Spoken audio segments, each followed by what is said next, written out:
اعوذ باللہ من الشیطان الرجیم بسم اللہ الرحمن الرحیم باران رحمت۔ آج نیوز کی سحری ٹرانسمیشن کے ساتھ میں ہوں آپ کا میزبان سید شہریار آسن۔ آج ہم 17ویں سحری کی نشست میں موجود ہیں اور ہمارا آج کا موضوع ہے دین اور دنیا۔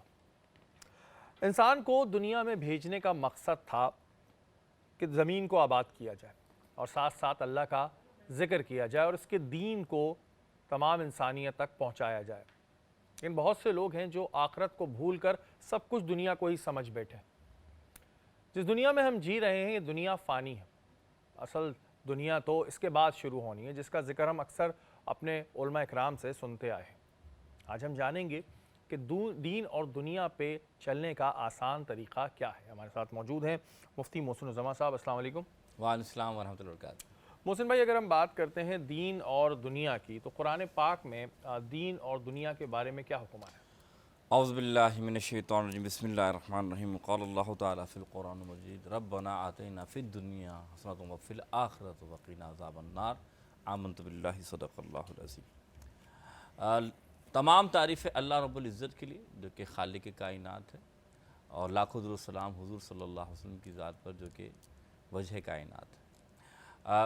شریف بھائی، بہت زبردست ٹاپک آپ نے بیان فرمایا۔ قرآن حکیم فرقان حمید میں اللہ نے واضح طور پہ جو ہے یہ ارشاد فرمایا، اور یہ ہم اکثر دعا جو ہے نماز میں بھی پڑھتے ہیں اور ویسے بھی یہ دعا پڑھتے ہیں کہ ربنا آتینا فی الدنیا حسنۃ فی الآخرۃ وقنا عذاب النار، کہ اللہ ہم اپنے رب سے التجا کرتے ہیں کہ اللہ دنیا جو ہے نا، دنیا ربنا آتینا فی الدنیا حسنۃ، یعنی جتنی بھی دنیا میں اچھائی ہیں وہ تمام اچھائیاں جو ہیں اللہ ہمیں دنیا میں عطا فرما، اور ہمیں آخرت کے عذاب سے بچا، جو آیت کا مفہوم ہے۔ اب یہ قرآن پاک واضح فرما رہا ہے کہ دنیا میں تم جو آئے ہو الدنیا مزرع الآخرہ۔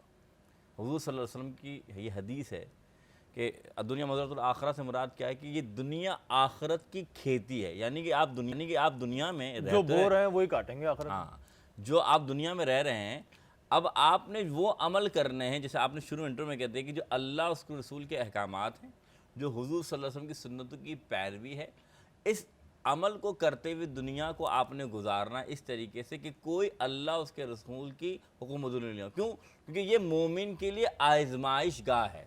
حدیث میں کیا مفہوم آتا ہے کہ یہ جو دنیا ہے یہ ایسی آزمائش گاہ ہے جس کے ذریعے اللہ دیکھتا ہے کہ بندہ اس آزمائش پہ پورا اتر رہا ہے نہیں اتر رہا، تو پھر آپ نے کیا کرنا ہے کہ اللہ سے دعا بھی کرنی ہے اور اس دنیا میں رہتے ہوئے اللہ اس کے رسول کے دین پر عمل کرنا ہے۔ اچھا محسن بھائی، بہت سی ایسی چیزیں ہیں جو اگر ہم دنیاوی طور پہ دیکھیں تو ضروری ہے، لیکن دین اسے منع کرتا ہے، ایسی صورتحال میں کیا کریں؟ دیکھیں، ہمیں تو وہی کام کرنا ہے جو ہمیں دین کا حکم دیتا ہے، مثال کے طور پہ۔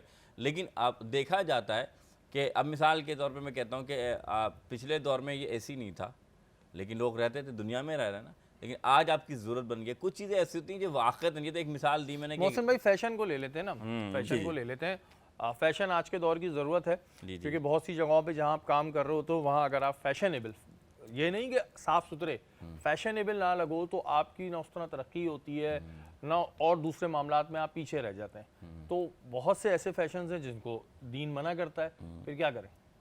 دیکھیں، سب سے پہلی بات، ہم بحیثیت ایک مسلمان ہم سب کا یہ فرض ہے کہ ہم دین پر عمل کریں۔ لیکن رسول اللہ کی حدیث ہے، جیسے آپ نے کہا فیشن یا خوبصورت لگنا، اللہ کے رسول فرماتے ہیں اللہ جمیل و یحب الجمال، اللہ حسین ہے اور حسین شے کو پسند فرماتا ہے۔ لیکن حسین ہونے سے مراد یہ نہیں کہ ہم کوئی ایسا غیر شرعی کام کر دیں کہ دنیاوی طور پہ ہم جو کچھ پہن رہے ہیں وہ اللہ اس کے رسول کی نگاہ میں پسند نہ ہو۔ تو یقین مانیں، ترقی تو آپ شاید دنیا میں تھوڑا پالیں گے، اصل ترقی کیا ہے؟ اصل ترقی اللہ اس کے رسول کی نگاہ میں کامیابی ہے۔ کہ مسلمان کی کامیابی یہ نہیں ہے کہ وہ دنیا کے جو معاملات ہیں ان معاملات کو دیکھ کر خوش ہو جائے اور کامیابی سمجھے۔ اصل کامیابی کیا ہے؟ اصل کامیابی یہ ہے کہ بندہ اللہ اس کے رسول کو راضی کر لے، اور راضی کرنے کا طریقہ ہے کہ جو اللہ اس کے رسول نے قانون بنا دیا ہے وہاں تک آپ عمل کریں۔ اگر حسن کی بات ہے کہ جو جس کام میں شریعت اجازت دیتا ہے وہ آپ کپڑے پہنیں، استعمال بھی کریں، لیکن آپ کہہ رہے ہیں کہ دنیاوی ترقی تو یہ ضروری نہیں ہے۔ میں پھر آپ سے بات کہوں کہ آپ کی سوچ کے مطابق کہ کچھ ماحول ایسا بنا ہوا ہے تو شاید مجھے ترقی مل جائے گی، شاید چند لمحے طور پر وہ ترقی ہو، لیکن وہ عارضی ہوگی، وہ دائمی نہیں ہوگی۔ اچھا محسن بھائی، اگر ہم دیکھتے ہیں دنیاوی تعلیم کی طرف آتے ہیں تو دنیاوی تعلیم میں بڑی جدت آ گئی ہے، دینی تعلیم میں کیوں نہیں آتی جدت؟ اچھا، بڑا زبردست سوال کیا شریف بھائی. دیکھیں بات یہ ہے کہ دینی تعلیم میں جدت سے مراد ہے کہ عصر حاضر میں ہمارے بہت سے علماء جدید مسائل پر بات کر رہے ہیں، لیکن یہ بات ٹھیک آپ کی صحیح کہ مدارس کے اندر جدید تعلیمی نظام کے ذریعے پڑھانا وہ رائج بعد میں ہوا، کیونکہ ظاہر سی بات ہے کچھ مسائل شریعہ کے طور پر بھی اور دیکھا جائے اور حالات و حاضرہ کے طور پر بھی بعد میں ایکسیپٹ کیا. مثال کے طور پہ پہلے آپ کو معلوم ہوگا ٹی وی چینلز پر آ کر بیان دینا یا مائک کا استعمال کرنا ناجائز تھا، جائز نہیں تھا. لیکن علماء یعنی کہ آج کی جو علماء نے جب یہ حالات و واقعات دیکھے کہ بھائی اگر اس کے بغیر اگر ہم دین کی خدمت کرنا چاہیں تو آج بڑی مشکلات پیش آئے گی، تو بہت سارے علماء اب الحمدللہ ٹی وی پر بھی آپ کو نظر آتے ہیں اور مائک پر لوگ بات بھی کرتے ہیں. تو وقت بدل رہا ہے، چیزیں بدل رہی ہیں، لیکن صحیح بات ہے کہ ہم کوشش یہ کرتے ہیں کہ ہم قرآن و حدیث کی روشنی میں وہ کام کریں. جیسے کہ آپ نے کہا کہ مائک اور کیمرے پہ پہلے آنا حرام تھا، لیکن ہم اب تو یہ دیکھتے ہیں کہ ٹیلی ویژن پہ مکہ مکرمہ کی بھی لائیو کوریج چل رہی ہوتی ہے، وہاں کی بھی چیزیں آ رہی ہیں، تو یہ جدت تو پھر آنا شروع ہوئی نا. بالکل، میں آپ سے ویسے عرض کر رہا ہوں کہ ایسا نہیں ہے کہ آپ یہ کہیں کہ دین میں جدت نہیں آتی. جدت سے کیا مراد ہے؟ جدت سے مراد کہ جدید یعنی کہ ٹیکنالوجی کا استعمال کرتے ہوئے دین کو بڑھانا.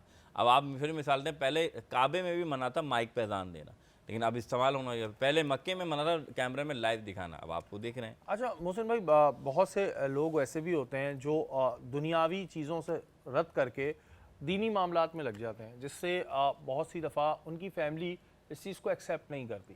اب اللہ تعالیٰ نے تو کہا ہے دین و دنیا کو لے کے چلو، اب کچھ لوگ صرف دین کو لے کے چلتے ہیں، وہ کہتے ہیں دنیا سے ہمیں لینا دینا نہیں ہے، تو کیا وہ صحیح کر رہے ہیں؟ دیکھیں اسلام میں رہبانیت نہیں ہے. رہبانیت کیا ہے کہ جنگلوں میں چلے جانا، پہاڑوں پہ چلے جانا، بس وہاں جا کے آپ فنا ہو گئے اور جو کر رہے ہیں اللہ کے لیے ٹھیک ہے آپ کر رہے ہیں.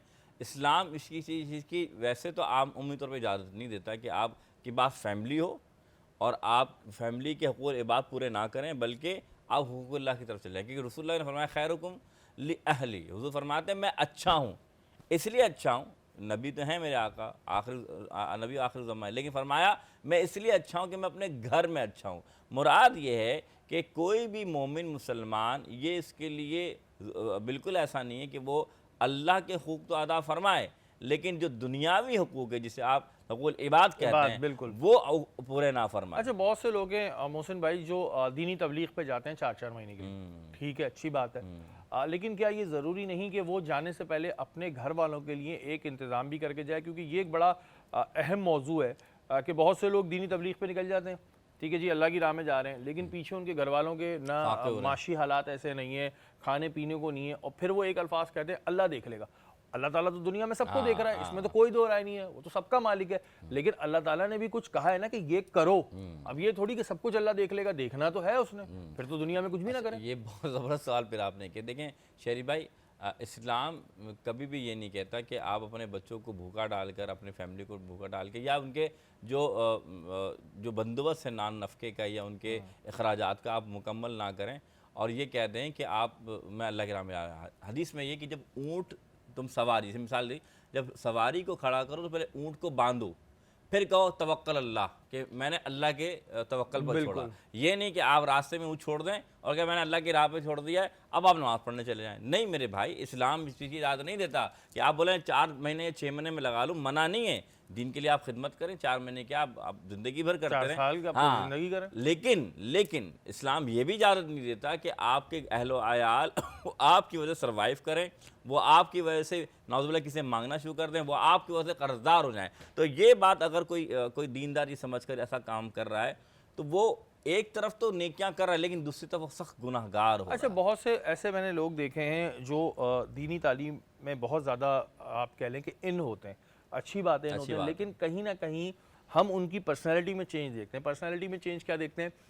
زیادہ مسکرا کے بات نہیں کریں گے، بس اپنا کام کر رہے ہیں، سیدھا جا رہے ہیں سیدھا آ رہے ہیں. جبکہ ہمیں جب اس دنیا میں بھیجا گیا تو ہمیں حقوق العباد کا زیادہ کہا گیا کہ اپنے پڑوسیوں سے کرو، مسکرا کے بات کرو، نرمی سے بات کرو. بہت سے لوگ ہیں کہ وہ دین کو اڈاپٹ تو کر لیتے ہیں لیکن وہ دین کو اس طرح سمجھ نہیں پاتے کہ دین سکھاتا کیا ہے. ہم نے کہیں نہیں سنا کہ رسول پاک صلی اللہ علیہ وسلم کسی سے بدتمیزی سے بات کر رہے تھے یا اپنے پڑوسیوں کے حقوق پورے نہیں کر رہے تھے یا اپنے آپ کو بہت قابل سمجھ رہے تھے, جبکہ وہ تو پوری کائنات کے وہ ہیں, ہیرو ہیں ہمارے. لیکن ایسے بہت سے لوگ ہیں جو دین پہ چلنے لگتے ہیں تو پھر بہت سخت ہو جاتا ہے. اصل میں وجہ یہ سخت شاید مجھے ایسا لگتا ہے کہ وہ صرف ظاہر دین کے ظاہر کو لیتے ہیں, دین کے باطن یعنی سیرت رسول سے سبق نہیں سیکھتے. مثال کے طور پہ میں آپ کو مثال دیتا ہوں, رسول اللہ صلی اللہ علیہ وسلم دربار میں موجود ہیں, صحابہ کرام بھی موجود ہیں. ایک عورت تھی جس کا ذہن کام نہیں کرتا تھا, یعنی بڑھیا عورت تھی, تو وہ مسجد نبوی پہ آ کے کھڑے ہو جاتے, کہتے محمد صلی اللہ علیہ وسلم مجھے تم سے سوال کرنے ہیں. تپتی ہوئی دھوپ ہے, حضور نے یہ نہیں کہ ناگواری کا کوئی اثار دکھایا, حضور نے مسکرا کر فرمایا پوچھو, فرمایا نہیں آپ مسجد نبوی سے باہر آئیں. اب حضور تپتی ہوئی دھوپ میں باہر آتے ہیں, اب وہ جو خاتون ہیں جن کے دماغ کام نہیں کرے وہ الٹے سیدھے سوال کر رہی ہیں, حضور مسکرا کے جواب دے رہے ہیں. تو جواب مکمل ہو گئے تو صحابہ کرام نے کہا یا رسول اللہ پورے مدینے میں اس بڑھیا کی کوئی سنتا نہیں, آپ سن رہے ہیں. تو حضور نے فرمایا جس کی کوئی نہیں سنتا اس کی محمد سنا کرتا ہے. تو معلوم کیا چلا, ہمیں تو حضور کی سیرت سے دیکھنا ہے. اگر آپ نماز پڑھتے تو اپنے لیے پڑھتے ہیں, اگر آپ روزہ رکھتے ہیں تو اپنے لیے پڑھتے ہیں, لیکن اگر اخلاقیات میں کمی کرتے ہیں تو پھر آپ مخلوق کے لیے کرتے ہیں, اور اللہ مخلوق کی ناراضگی کے بارے میں آپ سے سوال کرے گا کہ تمہارا یہ جو عمل تھا اس بندے سے میرے بندے کی دل آزاری ہوئی. یاد رکھیے گا قلب المومن بیت الرحمن, ایک مومن کے دل میں اللہ رہتا ہے. اگر آپ اس کے دل کو توڑیں گے تو اللہ کے گھر کو توڑیں گے. بے شک جی. اور یہ جو سوال میں نے کیا اس کی ایک وجہ ہے کہ ہم لوگ نماز پڑھتے ہیں, قرآن پڑھتے ہیں, دین پہ چلنے کا سوچتے ہیں, لیکن حضور پاک صلی اللہ علیہ وسلم کی اگر سیرت کو دیکھیں, صحابہ کرام کی سیرت کو دیکھیں تو ہمیں اس سے کچھ سیکھنا چاہیے. نماز پڑھ رہے ہیں تو نماز کا مطلب سمجھ آنا چاہیے. قرآن شریف پڑھ رہے ہیں تو اس کے ترجمے سے سمجھیں کہ قرآن پاک آپ کو کیا کرنے کو کہہ رہا ہے. یہ نہیں کہ آپ ٹھیک ہے دین کے معاملات میں چل رہے ہیں اور دوسروں سے, جیسے میں نے سوال کیا کہ اسٹرک ہو جاتے ہیں اور کسی سے نہیں ملنا, یہ بھی غلط ہے. تو دین اور دنیا کو ساتھ لے کے چلنا ہی بہترین مسلمان کی نشانی ہے. اس وقت موجود ہیں ہم ماروی کے ساتھ. السلام علیکم. وعلیکم السلام. ماروی کیسی ہیں آپ؟ ٹھیک بالکل شہری, آپ سنائیں کیسے ہیں؟ میں بالکل ٹھیک ٹھاک. آج کیا بنا رہی ہیں جناب آپ؟ آج بنا رہے ہیں وائٹ چکن کڑھائی. وائٹ چکن کڑھائی. تو وائٹ چکن کڑھائی کیسے بنتی ہے؟ اس میں سب سے پہلے ہم یوز کریں گے ڈالڈا کوکنگ آئل. جہاں مامتا وہاں ڈالڈا. 80 ایئر سے ڈالڈا نے کبھی بھی اپنی کوالٹی پر کمپرومائز نہیں کیا, صحت اور ذائقہ ساتھ ساتھ. ارے واہ. اچھا یہ وائٹ چکن کڑھائی میں کیا ایسا ڈلتا ہے وائٹ ہو جاتی ہے؟ وائٹنگ انجیکشن تو نہیں ڈالتے اس میں کہ اس کا رنگ گورا ہو جائے؟ نہیں بالکل نہیں, اس کو ویسے ہی بناتے ہیں, بٹ اس میں ہم دہی اور کریم کا یوز کرتے ہیں.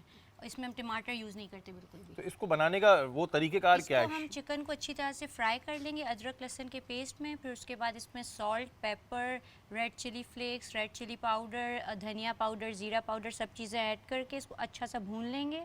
اور اس کے بعد ہم اس میں ایڈ کر دیں گے دہی. پھر اس کے بعد ہم اس کو پکاتے رہیں گے. پھر ہم اس میں کریم ایڈ کریں گے. اس کے بعد پانی ایڈ کر کے اس کو ڈھک دیں گے اور 15 to 20 منٹس اس کو چھوڑ دیں گے. اس کے بعد یہ ریڈی ہو جائے گی. بالکل جی ریڈی ہو جائے گی. وائٹنگ کا آج کل اتنا دور چل رہا ہے نا کہ چکن کڑھائی بھی وائٹ کر دی ہے. اچھا یہ بھی وائٹ ہے, یہ کیا آپ نے ڈرنک کیا بنائی ہے؟ بنانا ملک شیک. بنانا ملک شیک. یہ ہمارے والے طریقے سے بنایا ہے یا آپ کا اپنا کوئی طریقہ اس کا بھی؟ اس میں میں نے بنانا اور یوگرٹ اور ملک اور ونیلا ایسنس اور اس میں میں نے ونیلا آئس کریم یوز کی. اتنی ساری چیزیں یوز کی ہیں. اتنی ساری کی ہیں, ورنہ جب ہم لوگ, ہمیں اچھی طرح یاد ہے جب ہم جم جایا کرتے تھے نا تو بس 3 بنانا, 1 پاؤ دودھ کا اور 1 چینی, بن گیا بنانا شیک. ہمارے دور میں یہ تھا. ہاں نہیں, پر میں نے آج اس کو اس طرح سے بنایا تاکہ اور مزیدار بنے. اور مزیدار بنے جی. بہت زبردست چیزیں ہمیں یہاں پہ کھانے کو مل رہی ہوتی ہیں, اللہ کا شکر ہے. ہماری ایک اور گیسٹ ہماری اس وقت نشست پہ موجود ہیں, کسی تعارف کی محتاج نہیں ہے, بیوٹیشین بھی ہیں, ہربلسٹ بھی ہیں, ہمارے ساتھ موجود ہیں رانی آپا. السلام علیکم.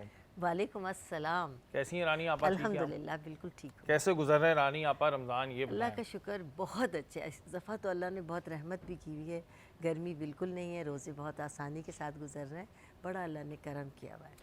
اچھا رانی آپا, پہلے ہم ہربل کے حوالے سے بات کرتے ہیں. جی. کیا ہربل میں تمام بیماریوں کا علاج ہے یا کچھ بیماریاں ایسی ہیں جس کا ہربل میں ابھی تک علاج نہیں ہے؟ ہربل میں دیکھیے دنیا کی سب سے پرانی اور قدیم جو طریقہ علاج ہے وہ ہربل ہے.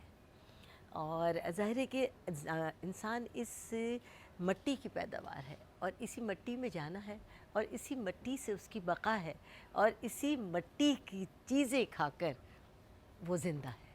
تو جس کا وجود ہی اس زمین سے ہے تو اس زمین سے اگنے والی تمام جڑی بوٹیاں, سبزیاں, گندم, اجناس جو بھی کچھ پروردگار نے دیا ہے اس میں انسان کی بقا کے لیے تمام چیزیں موجود ہیں۔ اچھا آپا عموماً ہمارے یہاں ایک جلدی یہ لوگوں کو رہتی ہے کہ جب ہم کوئی چیز کا علاج کرانے جاتے ہیں ہم کہتے ہیں ابھی دوا کھاؤ اگلے گھنٹے میں صحیح ہونا چاہیے۔ جی بالکل۔ اچھا ہربل میں کیا اثر دیر سے ہوتا ہے یا جلدی ہوتا ہے، کیا ریزن ہوتا ہے؟ نہیں، ہربل میں اثر دیر سے ہوتا ہے، ہربل کا رزلٹ سلو ہے لیکن ہمیشہ کے لیے۔ دیکھیے بالفرض میں اس طرح مثال دوں گی کہ سر میں درد ہوا، ہم نے ایک گولی کھائی، تھوڑی دیر کے بعد ہمیں اس درد سے ریلیو ہو گیا، پھر کل درد ہوا، پھر گولی کھائی، پھر ٹھیک ہو گیا، لیکن ہم اس کے کاز کو نہیں پہنچے کہ ریزن کیا ہے کہ ریزن کیا ہے۔ ہربل وہ طریقہ علاج ہے کہ جو جڑ سے آپ کے مرض کو پکڑتا ہے اور اندر سے نکال کر باہر پھینک دیتا ہے، اس لیے وہ ٹائم ٹیکنگ ہے، اور دنیا چونکہ بہت زیادہ فاسٹ ہو گئی ہے تو وہ اس طریقہ علاج پر ذرا کم متوجہ ہوتی ہے، اور پچھلے چند سالوں میں سمجھ لیں 40-50 سال پہلے تو تقریباً ہربل کا وجود ختم ہی ہو گیا تھا، لیکن چونکہ ہماری اپنی تو کوئی سوچ نہیں ہے، جب امریکہ نے اس پر ریسرچ کرنا شروع کی تو ہم بھی جاگ گئے، حالانکہ تہذیب ہماری، طریقہ ہمارا، فارمولہ چیزیں ہمارا، ہماری، فارمولے ہمارے، ریسرچ وہ کرتے ہیں۔ وہ تو کہتے ہیں نا کہ انگریز کسی بھی چیز پہ کرتے نا تو ہمارے والے پھر کہتے ہیں نہیں یہ چیز ہے، جبکہ یہ ہربل والی چیزیں تو آئیں ہمارے پاس سے تھیں اور ہمارے بڑے بڑے ہربلسٹ تھے۔ اچھا آپ ایک بڑی افسوسناک بات یہ ہوتی ہے اب جیسے کہ آپ ہربلسٹ ہیں ماشاءاللہ نون ہیں اور بھی اچھے ہربلسٹ کام کر رہے ہیں، لیکن جب کوئی چیز چلنے لگتی ہے نا تو بہت سارے برساتی منڈک بھی آ جاتے ہیں جن کو میں برساتی منڈک کہتا ہوں، اور ہر کوئی ہربلسٹ بن جاتا ہے، جبکہ اس سے پوچھو تو اس کو جڑی بوٹی کا نام بھی لکھ کے لائے گا ایک پیپر پہ۔ آپا یہ لوگ ان کی وجہ سے یہ نہیں ہوتا کہ کوئی ٹریٹمنٹ کرا لے اس کو سائیڈ افیکٹ یا کوئی پرابلم ہو جائے تو کہتے نہیں ہربل نہیں کرانا؟ دیکھیے دنیا کی ہر چیز اتھینٹک ہونی چاہیے۔ بالکل۔ جب آپ نون لوگوں کے پاس اور ایسے لوگوں کے پاس جنہوں نے علم حاصل نہیں کیا، جو پوچھ پچھا کے بن گئے، جیسے کہ ڈاکٹر کا کمپاؤنڈر بہت زیادہ ایکسپیرینسڈ ہو جاتا ہے اور اکثر اوقات ڈاکٹر بھی بنے گھوم رہے ہوتے ہیں۔ جی اکثر اوقات ڈاکٹر کے پیشنٹ پھر اس کا جو ڈسپینسر ہے اس کا رخ کرنے لگتے ہیں، بالکل تو بالکل، لیکن اسے کچھ پتہ نہیں ہوتا، اس کو سر درد، پیٹ درد، بخار کی دوا کا پتہ اس ہوتا کو ہے۔ یہ نہیں پتا کہ اگر سر درد ہے تو اس کے پیچھے کچھ اور بھی ریزن ہو سکتا ہے۔ جی، اور جس نے ٹائم لگایا کسی بھی چیز کو، کسی بھی علم کو جب آپ ٹائم دے دیتے ہیں اور ڈگری لے لیتے ہیں تو اٹ مینس کہ وہ اتھینٹک ہو گئی، اور اتھینٹک ہونے کے لیے ہمیشہ سنی سنائی باتوں سے زیادہ ڈگری پر، پڑھنے پر توجہ دے، کیونکہ ہر چیز توجہ چاہتی ہے۔ اچھا میرے ساتھ یہ ہے کہ بیٹا ہم لوگ خاندانی طور پر طبیب ہیں، میری نسل در نسل، یعنی میرے فور فادر، میرے دادا، میرے پردادا، میری دادی، میری چچیاں، میری تائیاں، میری پھوپھیاں، مطلب ایچ اینڈ ایوری تھنگ اسی جو پرسن تھا وہ اسی فیلڈ سے وابستہ رہا۔ صدر دواخانہ میرے دادا کا ہے جو صدر میں تھا، بہرحال وہ تو بہت بڑی جاگیر تھی، لیکن ہوتے ہوتے وہ بھی اتنا سا سمٹا کے رہ گیا، لیکن ایک وقت تھا کہ اس کا توتی بولتا تھا، پھر یہ کہ وہ خاندانی کچھ چپقلش چلتی ہیں اس کی وجہ سے بھی، لیکن یہ ایک بہت یعنی ہمارا جو طریقہ علاج ہے وہ خاندانی طور پر، کیونکہ ہم نے اسی ماحول میں پرورش پائی ہے، وہیں آنکھ کھولی ہے، ہماری ناکوں میں شروع سے جڑی بوٹیوں کی خوشبوئیں، آپ تو سن کے ان کی بتا دیتی شکلیں، ہوں گی کون سی جڑی بوٹی ہے۔ ان کی شکلیں، ان کے فوائد، خمیرے، گھٹیاں، شربت، جوشاندے، یہ ہم نے اپنی آنکھوں سے بنتے دیکھے، اپنی آنکھوں سے پستے دیکھے۔ پہلے تو وہ دواخانہ تھا ہمارا تو وہ دن رات اس میں کٹائیاں ہوتی تھیں، خمیرے کھا کھا کے بڑے ہو گئے ہم۔ اچھا آپا ایک چیز ہوتی ہے ہم نے دیکھا بھی ہے، جو حکمت والے کچھ حکیم ہوتے ہیں وہ نس پکڑ کے بیماری بتا دیتے ہیں، پاپا یہ کیسے پتہ چلتا ہے کہ نس پکڑ کے ٹیسٹ کی ضرورت ہی نہیں بتا دیا یہ ہے؟ جی میرا بیٹا اور میرے ہسبینڈ کی تو ڈیتھ ہو گئی ہے رضا الہی سے، تو میرا جو بیٹا ہے حکیم مصطفیٰ انیس الرحمن اس کا نام ہے، وہ نباز ہے، اور پاکستان میں شاید اب کوئی ایک آدھی نباز رہ گیا ہو، میرا بیٹا بھی نبض پہ ہاتھ رکھ کے سب کچھ بتا دیتا ہے، کسی ٹیسٹ، کسی رپورٹ، پاپا کسی کیسے پتہ چلتا ہے؟ یہ تو ہمیں جادو لگتا ہے۔ ایک دفعہ میں نے بہت پہلے کسی حکیم کو دکھایا، انہوں نے پکڑ کے 2-3 بیماریاں بتائی، میں نے کہا ان کو کیسے پتہ چلی، اور بغیر پوچھے میں نے بتائی نہیں تھی۔ جی اب اکثر لوگ اس کا بھی ٹیسٹ وہ چینل پہ جاتا ہے، اکثر جو اینکر ہے وہ ہاتھ پکڑ کے یار بتاؤ، پھر وہ جب وہ بتاتا ہے وہ کھڑے ہوتے رہتے ہیں، ہاں یار، ہاں ہاں ہاں ہاں وہ پھر وہ کچھ سکتے میں سے آ جاتے ہیں. اچھا دیکھیں میرا بیٹا تو نبض پہ ہاتھ رکھتا ہے، لیکن آپ زمانہ قدیم سے دیکھیں کہ جو حکمت ہے وہ بادشاہوں کی گود میں پل کر جوان ہوئی ہے. جب زمانہ بادشاہت تھا تو اس وقت آپ کو پتہ ہے کہ پردہ بھی بہت تھا، اور شہزادیاں اور ملکائیں روبرو نہیں آتی تھی. تو اس وقت کے جو طبیب تھے، جب بیماری تو اللہ نے انسان کی صحت کے ساتھ لگائی ہے، جب اس وقت ملکائیں اور شہزادیاں بیمار ہوا کرتی تھی تو حکیم اور طبیب جب ان کے دربار میں آتے تھے تو ملکہ کے اور شہزادی کے ہاتھوں پر نبض پر ایک دھاگا باندھ دیا جاتا تھا. اچھا. وہ محل کتنا بڑا ہوگا، وہ دربار کتنا بڑا ہوگا جہاں یہ دھاگا بن کر اور حکیم تک پہنچا. وہ اس کی دھڑکن سے، دھاگے کی دھڑکن سے آپ کا جو حکیم تھے وہ سب کچھ بتا دیتے تھے. دھاگے سے بتا دیتے جی تھے؟ سب کچھ بتا دیتے تھے. تو یہ ایک علم ہے، ایک ایسی سائنس ہے کہ جو بہت ہی اتھینٹک ہے. بالکل. اب دیکھیں اب ڈاکٹرز کے پاس اگر آپ نظرے کے لیے بھی جائیں، میں غلط نہیں برائی کہتی، ہر نہیں ہے، آدمی جنرل اپنی بات جگہ ہو رہی ہے. اپنی جگہ کام ہاں، کر رہا ہے، جنرل بات ہو رہی ہے. ہر آدمی. تو جب تک آپ ان کو اپنے، اگر آپ کو بلغمی کھانسی ہے سپوز، تو جب تک آپ کا چیسٹ ایکس رے نہیں ہوگا آپ کو ڈاکٹر ہاں، آپ کو ڈاکٹر نہیں نہیں بتا کرے گا پائے گا. وہ. لیکن اب جیسے کہ میرے صاحبزادے ہیں، وہ آپ کو بتا دیں گے درد درد درد درد درد، یہ ہے یہ ہے یہ ہے یہ ہے یہ ہے. اچھا یہ چیز جو ہوتی ہے نا یہ بڑی انٹرسٹنگ بھی ہوتی ہے، اور پھر آپ کا اعتقاد بھی بڑا بڑھ جاتا ہے. کیونکہ مجھے یاد ہے میں بہت عرصے پہلے کسی حکیم کو دکھایا تھا تو انہوں نے نس پکڑتے ہی 3-4 بیماریاں ایسی بتائی. میں نے کہا ان کو کیسے پتہ چلا بھائی؟ یہ تو بڑی بات ہے کہ صرف نس پکڑتے ہی بتا دی، ورنہ دکھنے میں تو آپ صحیح دکھ رہے ہوتے ہیں. تو ظاہر ہے یہ ایک پوری ایجوکیشن ہے، ایک علم ہے، اور جو لوگ اس کو حاصل کر کے صحیح طرح ڈیلیور کر رہے ہیں وہ تو ظاہر ہے ایک بہت اچھا کام کر رہے ہیں، ایک نیک نیتی سے کر رہے ہیں. لیکن اس میں بہت سارے برساتی مینڈک بھی آتے ہیں جو لوگوں کو نقصان پہنچاتے ہیں. آپ لوگ دیکھ رہے ہوں گے کہ سائٹ چینج کی ہو گئی. بھئی ماروی تو روزانہ ہمیں کچھ نہ کچھ بنا کے کھلا رہی ہوتی ہیں. آج وائٹ چکن کڑھائی، بنانا شیک، یہ ساری چیزیں چل رہی ہوتی ہیں. تو ماروی نے مجھے ایک دفعہ چیلنج کیا تھا کہ آپ کو کچھ بنانا نہیں آتا. میں نے کہا ماروی آج میں آپ کو بنانا سکھاؤں گا کرچی جامع شیری بنتا کیسے ہے. چلے دیکھتے ہیں. آج میں آپ کو بتا دیں. یہ پانی لے لیا آپ نے کتنے؟ 2 گلاس. 2 گلاس پانی لینے کے بعد اس میں آپ نے ڈالنی ہے بہت ساری برف. Crushed ice. Crush ice. ہاں پورا ویسے اٹھا کے برف کا وہ مت ڈال دیجیے گا، پھر وہ ٹیسٹ نہیں آئے گا. یہ آپ دیکھیں ڈالیں، بلکہ ہم اپنے سٹائل میں ڈالتے ہیں نا، ذرا جس طرح گھر میں ہو رہا ہوتا ہے، گھر میں اسی طرح ہوتا ہے نا. بہت ساری کرشڈ آئس. کرش آئس ڈالی آپ نے. ابھی رک جائیں رکوے ذرا. اچھا کھول رہی ہیں آپ؟ چلے کھولیں. دیکھیں یہ آ گئی اس میں بہت ساری برف. ہمیں بھی آتی ہے کوکنگ، ایسی بات نہیں ہے، ہم نے بھی بہت کیا. ٹھیک ہے. اس کے بعد آ گیا کرشی جامع شیری. اب آپ بتائیں کرشی جامع شیری کے فوائد کیا ہوتے ہیں؟ پہلے تو یہ بتائیں جلدی سے.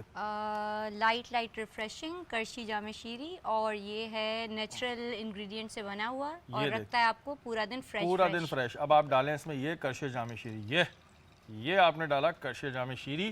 اور اب دیسی سٹائل، یہ گلینڈر والا نہیں، یہ جو آواز ہوتی ہے نا، آپ یقین مانیں اس کا اپنا ہی ایک مزہ ہے. یہ جو دیسی آواز ہے نا، یہ میں آپ کو بالکل آج دیسی ٹوٹکے سکھا رہا ہوں. یہ آپ نے یہ دیکھیں کیسا گھوم رہا ہے. یہ تیار ہو گیا کرشی جامع شیری. اب آپ اس کو استعمال کریں اور پورے دن آپ فریش رہیں گی. آپ یہ دیکھیں برف بھی آ رہا ہے. اب ذرا پی کے بتائیں آپ کیسا بنایا میں نے. بالکل پی کے بتائیں آپ. کوئی چیز کی کمی ہو، کچھ ہو. نہیں، بہت مزیدار. صحیح بنایا. میں پی کے دیکھوں. بہت دنوں بعد میں نے دوبارہ ٹرائی کیا ہے. سب آپ یوز کریں کرشی جامع شیری. سیریسلی اتنا اچھا بنا ہے. میں تو سوچ رہا ہوں اپنا اسٹال لگا لوں، پارٹ ٹائم یہ بھی کام کر لیں. تو اس سے پتہ چلتا ہے کہ ابھی تک مرد جو ہیں زیادہ اچھا کھانا بناتے ہیں. یہ پتہ لگتا ہے اس بات سے. اور کرشی جامع شیری استعمال کریں، پورے دن آپ ریفریش بھی رہتے ہیں اور لائٹ ریفریشنگ. اچھا جی، جب بات ہوتی ہے ہم دیکھتے ہیں سوشل ورکنگ کے حوالے سے، اور لوگ فلاحی کام کر رہے ہوتے ہیں، تو بہت سے لوگ فلاحی کام کر رہے ہوتے ہیں، بڑی خوشی ہوتی ہے. لیکن ہمیں زیادہ خوشی تب ہوتی ہے جب ہمارے ینگسٹر جو اس سوچ کے ساتھ آتے ہیں کہ انہیں کچھ کرنا ہے. کیونکہ ظاہر ہے ینگسٹر جب اس سوچ کے ساتھ ابھی یہ کام کر رہے ہیں تو آگے سوچیں کہ وہ کس طرح کا کام ہمیں کرتے دکھائی دیں گے. ایسے ایک ینگسٹر ہمارے ساتھ موجود ہیں سید معاذ. ویسے بائی پروفیشن یہ ایجوکیشنسٹ ہیں. اس کے علاوہ سوشل ورکنگ کے حوالے سے بہت کام انہوں نے کووڈ کے دور میں بھی کیا. اس کے علاوہ چاہے راشن ڈرائیو ہو، رمضان ہو، بہت کام کرتے دکھائی دے رہے ہیں. ہمارے ساتھ موجود ہیں معاذ. السلام علیکم معاذ. وعلیکم السلام. معاذ کیسے ہیں آپ؟ الحمدللہ خیریت سے. بالکل ٹھیک ٹھاک. معاذ بہت خوشی ہوتی ہے، میں آپ کو دیکھتا ہوں، آپ کی ویڈیوز بھی ہم دیکھ رہے ہوتے ہیں. تو معاذ یہ شوق کیسے ہوا؟ مطلب آپ بہت ابھی ینگ ہیں، اور جو ہمارے یہاں ینگ لڑکے ہیں وہ ابھی تو الٹے سیدھی کاموں میں لگے ہوتے ہیں، یا پھر سوشل ورکنگ کی طرف اتنے نہیں ہوتے. تو آپ کو یہ شوق کیسے ہو گیا بھائی؟ پہلے تو بہت شکریہ آپ نے مجھے یہاں بلایا ایک دفعہ پھر سے. مائی پلیزر. اور دیکھیں یہ چیز جب آپ کے پاس کوئی بندہ یہ بولے کہ میرے پاس شام کا کھانا نہیں ہے, میں اپنے گھر پہ کیا لے کے جاؤں گا, وہ دہاڑی دار طبقہ جب وہ بولے کہ لوگوں کے حالات ایسے نہیں کوئی گھر میں کام کروائے اور وہ اس چیز کے لیے پریشان ہوں, کو کل پرسوں ترسوں کے لیے عید کے لیے پریشان نہیں ہو رہا ہے, وہ اس چیز کے لیے پریشان ہو رہا ہے کہ میں شام میں بچوں کو افطار میں کیا کھلاؤں گا. بالکل. اور جو سحری رکھوا رہا ہے وہ یہ گیلی روٹی کے ساتھ اگر صحیح رکھوا رہا ہے یا روٹی اور پانی کے صحیح رکھوا رہا ہے, وہ یہ آگے بتا رہے ہیں, تو ظاہر دل جو ہے پگھل جاتا ہے کہ اللہ تعالیٰ نے ہمیں ہر نعمت سے نوازا ہوا ہے. اور اس معاشرے میں, اس شہر میں, اس ملک میں ایسے لوگ بھی ہیں جو کہ 2-2 دن کے فاقے سے ہیں یا بغیر سحری کا روزہ رکھ رہے ہیں, یا ایسے لوگ بھی ہیں جو بچوں کو سحری پہ اٹھا نہیں رہے ہیں, صرف یہ سوچیے کہ گھر پہ سحری کرنے کے لیے کھانا کچھ موجود نہیں ہے. تو جب اس طرح کے مسائل آپ کے سامنے آتے ہیں تو ظاہر ہے آپ کا دل نہیں خاموش بیٹھ سکتا, آپ نہیں خاموش بیٹھ سکتے, آپ کو کچھ نہ کچھ ان کے لیے کرنا پڑتا ہے. اچھا معاذ, کیونکہ آپ کافی سیکٹرز میں کام کر رہے ہیں, میں نے یہ بھی دیکھا ہے کہ آپ لوگ پانی کے جو تھر کے علاقے میں پانی کا بڑا ایشو رہتا ہے, ادھر بھی آپ ٹیوب ویلز لگاتے آئے. ابھی رمضان المبارک میں کس چیز پہ زیادہ آپ لوگ فوکس کر رہے ہیں؟ دیکھیں الحمدللہ ٹیم ایورسٹ جو ہے کافی عرصے سے ڈفرینٹ پروجیکٹس پہ کام کرتے آ رہی ہے. ماضی میں ایجوکیشن کے حوالے سے ہم نے سب سے پہلے کام شروع کیا تھا, اس کے بعد جو ایجوکیشن کام بھی چل رہا ہے. رمضان میں بالخصوص ہماری ایکٹیویٹیز بڑھ جاتی ہیں, پورے سال ڈفرینٹ ایکٹیویٹیز. کچھ ایسی فیملیز ہیں جن کی کفالت ٹیم ایورسٹ کے پاس ہے, کچھ ایسے بچے ہیں, کچھ یتیم بچے ہیں جن کی کفالت ٹیم ایورسٹ کے پاس ہے. ماشاءاللہ. اس کے علاوہ پورے سال انٹیریئر سندھ میں, بلوچستان میں اور کراچی میں بھی مختلف مقامات پہ ہم نے جو ہے واٹر پروجیکٹ انسٹال کروائے ہیں. اور میں نے خود جا کے پرسنلی بھی تھر کے مختلف علاقوں میں, ننگر پارکر اور چھور ہو گیا, اس سے آگے کے علاقے بھی جو ہیں, جو بارڈر ہے پورا ہمارا, کھوکرا پار ہو گیا, ننگر پار ہو گیا, ان سب بارڈرز پہ جا کے خود میں نے وزٹ کیا ہے. جو ہم نے پروجیکٹس لگوائے ان پہ جا کے پرسنلی وزٹ بھی کیا ہے. وہاں پہ لوگوں کی زندگی کا مقصد صرف پانی ہے. کلومیٹر سے کلومیٹر دور جاتے ہیں, صرف کیا ایک گیلن پانی کا اٹھا کے لا رہے ہوں گے, یا ان کے ساتھ جو ان کے جانور ہوتے ہیں اس پہ صرف پانی لاد کے لا رہے ہوتے ہیں. ان کا صبح نکلیں گے 4 گھنٹے میں صرف پانی جمع کر کے لائیں گے, اپنے مویشیوں کو پانی پلائیں گے, خود پانی استعمال کریں گے اور اس طرح زندگی بسر کریں گے. بہت بڑا مسئلہ ہے پانی کا انٹیریئر سندھ کے مختلف علاقوں میں, بلوچستان کے مختلف علاقوں میں. انفیکٹ کراچی کے اتنے ایسے علاقے ہیں جہاں پہ مہینوں پانی نہیں آتا لائنوں میں, اور لوگ جو ہے ٹینکر دلواتے ہیں, اپنی آدھی تنخواہیں جو ہیں وہ صرف ٹینکروں کے اور پانی کے نام کر دیتے ہیں. اچھا, یہ بالکل انہوں نے صحیح بات کہی.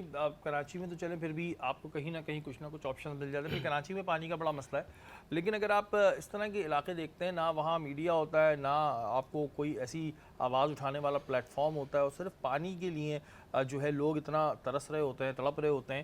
تو یہ میں نے خود دیکھا کہ بڑے اچھے یہ آپ لوگوں کے پروجیکٹس ہیں جس پہ آپ نے کام کیا. ابھی رمضانوں میں آپ کی کیا ڈرائیوز چل رہی ہیں؟ دیکھیں رمضان میں ہر سال ہم نے مختلف ویڈیوز ڈالی ہیں. اس سال تو میں نے ویڈیوز ہی بہت کم ڈالی ہیں. اس کی وجہ یہ ہے کہ ہم ایک ویڈیو ڈالتے ہیں کہ بھائی ہم 500 راشن ڈسٹریبیوٹ کر رہے ہیں. ہم 500 راشن کی ویڈیوز ڈال دیتے ہیں, لیکن ریکویسٹ پیچھے 5000 اور آ جاتی ہے کہ بھائی ہمیں بھی راشن چاہیے. تو ظاہر 5 راشن نہیں ہو سکتا, کسی کی امید خراب ہوتی ہے. اس سال میں نے اتنی کم ویڈیوز ڈالی ہیں, لوگ مجھ سے پوچھا بھائی کام نہیں کر رہے ہو یا کیا بات ہے؟ میں بتا رہا ہوں بھائی کہ جو دینے والے ہاتھ تھے نا وہ اب یوں ہو گئے. وہ کہہ رہے ہیں بھائی اب اپنے گھر کا کام چلا لیں, وہ بڑی بات ہے. وہ اور کراچی کا بڑا طبقہ وہ ہے جو 40-50 ہزار روپے تنخواہ پہ کام کر رہا ہوتا ہے, جتنا ان کی تنخواہ نہیں اس سے زیادہ مہینے کے اخراجات ہیں. اور خدا نہ خواستہ بیچ میں کوئی گھر میں بیماری آ جائے یا کوئی پریشانی آ جائے تو بندہ مقروض ہو جاتا ہے. اور پھر وہ جو ہے رمضان کا انتظار کرتا ہے کہ رمضان کا مہینہ آئے گا, لوگ زکوٰۃ نکالیں گے, صدقات نکالیں گے, تو اس کی وجہ سے کچھ نہ کچھ جو ہے پریشانیوں میں تھوڑی کمی ہو جائے گی. تو ہم وہی کوشش کر رہے ہوتے ہیں کہ تھوڑا بہت صحیح جتنا اپنی طرف سے ہو سکے سوسائٹی میں اپنا پارٹ پلے کر سکیں. بالکل جی, بہت ضروری ہوتا ہے. اور اس طرح کے جب ینگ لڑکے یہ سوچ لے کر آتے ہیں نا, تو پھر ہماری ایک ہوپ ہوتی ہے. ہوپ یہ ہوتی ہے کہ یار یہ ینگسٹرز ہیں, چلے انہوں نے آگے جا کر پھر ایسے لوگوں کے ہاتھ میں اگر کوئی باغ دوڑ آئے گی تو کافی بہتری آئے گی. اور بہت سارے ان کے اور بھی اچھے کام ہیں, اس کو بھی ڈسکس کریں گے. رانی آپا, کیونکہ آپ ہربلسٹ ہیں تو بہت سارے سوال ذہن میں آتے ہیں. اکثر جو مسئلہ آتا ہے امیوں کو وہ یہ آتا ہے کہ جو چھوٹے بچے ہوتے ہیں 5 سال 6 سال کے, کھانا نہیں کھاتے, پکڑ کے امیاں ان کے منہ میں نوالے ڈال رہی ہوتی, نہیں کھا رہے ہوتے. بہت سے بچوں کو بھوک کم لگتی ہے. تو کوئی ایسے ہربل میں چیز ہے کہ بچوں کو اگر کھلا دیں تو ان کو بھوک لگنے لگے, ان کے پیچھے نہ بھاگنا پڑے؟ دیکھیے سب سے پہلی بات تو یہ ہے کہ اللہ تعالیٰ نے جب انسان کے ساتھ یہ پیٹ لگایا ہے, چاہے وہ پیدا ہوا بچہ ہے, چاہے جیسے 5-6 سال کا بچہ ہے, جوان ہے, کسی کا معدہ بڑا ہوتا ہے, کسی کا چھوٹا ہوتا ہے. ٹھیک ہے. اور کچھ بچے بہت زیادہ کھاتے ہیں ایک ہی ایج میں, کچھ بچے کم کھاتے ہیں. اس کی وجہ قدرتی طور پہ یہ ہوتی ہے کہ اللہ پاک نے سب کا جو معدے کا منہ ہے وہ مختلف بنایا ہے. ایک ہی گھر میں اگر دیورانی جیٹھانی کے 2 بچے ہیں